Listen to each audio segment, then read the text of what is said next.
नमस्कार दोस्तों। मुझे पता है कि आप हमारी कहानी को अंत तक सुनते हैं लेकिन चैनल को सब्सक्राइब नहीं करते हो।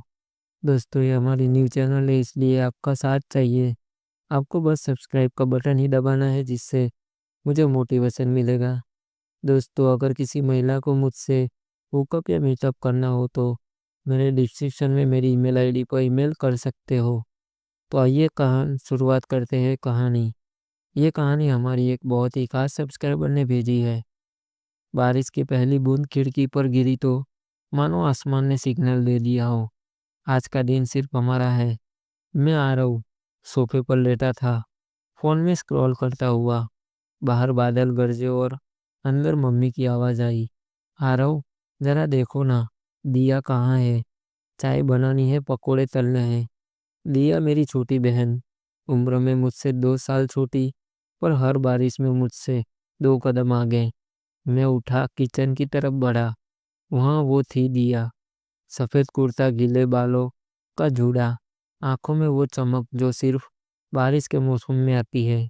उसकी कमर इतनी पतली कि मेरी हथेली से भी छोटी लगती, और कंधे से लेकर कूल्हों तक का वो घुमाव जैसे किसी मूर्तिकार ने सोच समझ कर तराशा हो। 34, 26, 36। हाँ, मैंने कभी नापा नहीं, पर लड़कियों की बातें सुनते सुनते अंदाजा हो जाता है। उसकी त्वचा पर बारिश की बूंदें चांदी की तरह चमक रही थी। भाई इधर आओ ना, उसने मुस्कुराते हुए कहा। चाय में अदरक डालूं या इलायची? मैंने उसकी तरफ देखा। उसकी आवाज़ में वो मिठास थी जो बचपन से मेरे कानों में घुली हुई है। मैं पास गया। उसने चाय की कितली मेरे हाथ में थमा दी। तुम हिलाओ, मैं बेसन तैयार करती हूँ। हमने साथ मिलकर काम शुरू किया। किचन में भाप, बाहर बारिश और बीच में हम दोनों भाई बहन जो सालों से एक दूसरे की आदत बन चुके थे। तेल में डालते ही चटक की आवाज़। दिया ने ताली बजाई। परफेक्ट। मैंने उसे प्लेट में निकाल कर दिया।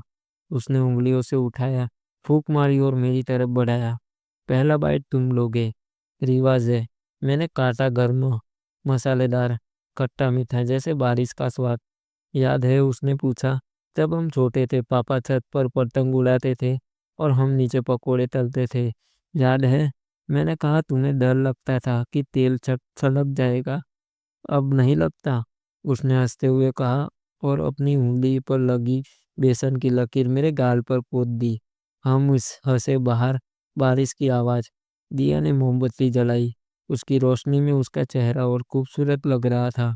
लंबी पलके, गुलाबी होठ और वो छोटी सी नाक की बाली जो सिर्फ बारिश में पहनती है। चलो छत पर चले, उसने अचानक कहा। हमने एक पुराना छाता उठाया, पर दिया ने उसे मेरे हाथ पर छीन दिया। आज नहीं, आज भीगना है। वो दौड़ी। मैं पीछे पीछे। छत पर पानी जमा था। दिया ने अपने दुपट्टे को सिर पर लपेटा और मेरे सामने नाचने लगी। उसका कुर्ता भीगकर शरीर से चिपक गया। उसकी कमर, उसकी छाती, हर लाइन साफ दिखाई दे रही थी। मैंने नजरें फेर ली। क्या हुआ? उसने पूछा। कुछ नहीं, वो पास आई। उसकी सांसें गर्म थी। तुम हमेशा मुझे बचपन की दिया लगती हो, लेकिन मैं बड़ी हो गई हूँ भाई।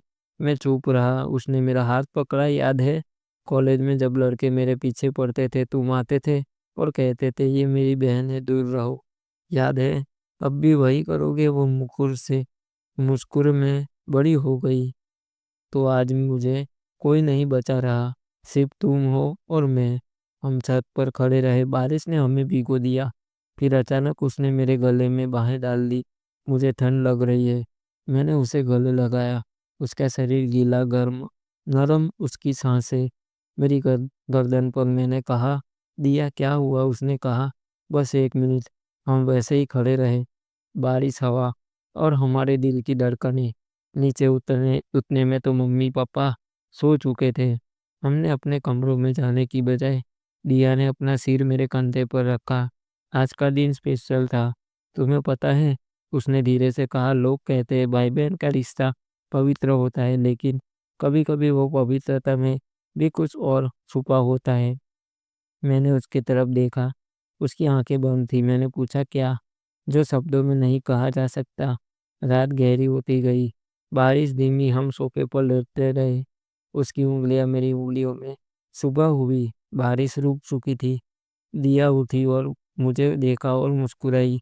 चाय बनाऊँ? हाँ, हम किचन में गए। वही बेसन, वही अदरक, लेकिन अब हर चीज़ में एक नई खुशबू थी। बारिश का मौसम था और हमारा मौसम अभी शुरू हुआ था।